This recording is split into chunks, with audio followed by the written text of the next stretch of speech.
భారత ఉప ప్రధానిగా పనిచేసి రిజర్వేషన్ల కొనసాగింపుకు ముఖ్య కారణభూతుడైన మొత్తం భారతదేశ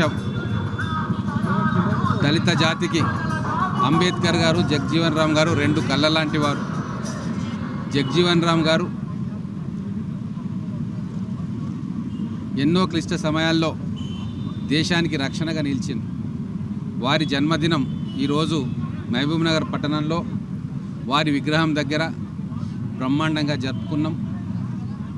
జిల్లా కలెక్టర్ గారు, జిల్లా ఎస్పీ గారు, జిల్లా అధికారులు అందరూ, అలాగే పట్టణ మేయర్ గారు, ఇంకా ముఖ్యమైన నాయకులు అందరూ కూడా కలిసి ఈరోజు జగ్జీవన్ రామ్ గారి 119వ జయంతిని బ్రహ్మాండంగా జరుపుకుంటూ ఉన్నాం.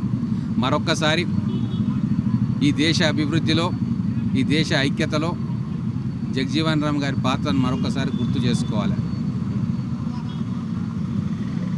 భారతదేశ స్వాతంత్రం రాకముందే జవహర్లాల్ నెహ్రూ గారు అధ్యక్షతన ఇంటరిమ్ క్యాబినెట్ ఏర్పడ్డది. దాంట్లో కూడా భిన్న వయస్కుడిగా ఉన్న జగ్జీవన్ రామ్ గారు కేంద్ర మంత్రిగా బాధ్యతలు స్వీకరించింది. స్వాతంత్రం వచ్చిన తర్వాత మొదటి కార్మిక మంత్రిగా వారు బాధ్యతలు స్వీకరించి ఈరోజు ఎన్నో కార్మిక చట్టాలకు వారి ఆధ్వర్యంలో పార్లమెంట్లో బిల్లులు పాస్ చేసుకున్నాం. ఆ తర్వాత దేశం ఆహార సమస్యతో కొట్టుమిట్టాడుతుంటే గ్రీన్ రెవల్యూషన్ తేవడానికి కూడా వారు వ్యవసాయ శాఖ మంత్రిగా ఉన్నప్పుడు అనేక ప్రణాళికలు వేసి భారతదేశం సెల్ఫ్ సఫిషియెంట్గా ఆహార ధాన్యాల ఉత్పత్తిలో ప్రపంచంలోనే అగ్రగామి దేశంగా మారడానికి వారి ఆలోచనలే కారణమైనవి. అలాగే బంగ్లాదేశ్ పైన యుద్ధం జరుగుతున్న సమయంలో వారు రక్షణ శాఖ మంత్రిగా ఉన్నారు. వారి నాయకత్వంలో ఆ రోజు ప్రధానిగా ఉన్న ఇందిరాగాంధీ గారి స్ఫూర్తితోటి, వారిద్దరి కలయికతోటి, వారి ఆలోచనలతోటి ఆ రోజు ఘన విజయం భారత దళాలు పాకిస్తాన్ పైన సాధించి బంగ్లాదేశ్ పాకిస్తాన్ నుంచి వేరు చేసే కార్యక్రమం చాలా పకడ్బందీగా వ్యూహాత్మకంగా చేసిన సమయంలో జగ్జీవన్ రామ్ గారు రక్షణ మంత్రిగా ఉన్నారు. అలాగే 77 తర్వాత వారు ఉప ప్రధానిగా దేశానికి ఎన్నో సేవలు అందించారు. దాదాపుగా 40 సంవత్సరాల పార్లమెంటరీ జీవితం, ఎన్నో సంస్కరణలకు జగ్జీవన్ రామ్ గారు తెరలేపారు.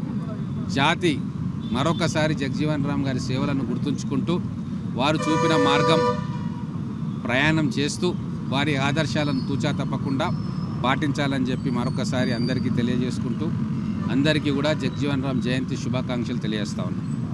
అందరికీ బాబు జగ్జీవన్ రామ్ జయంతి శుభాకాంక్షలు. ఈరోజు పెద్ద దినోత్సవం. వారు ఒక స్వతంత్ర నాయకుడు, పెద్ద నాయకుడు, ఒక గొప్ప వ్యక్తి. వాళ్ళు జీవితం మన అందరి కోసం ఒక ఇన్స్పిరేషన్ లాగా ఉన్నారు.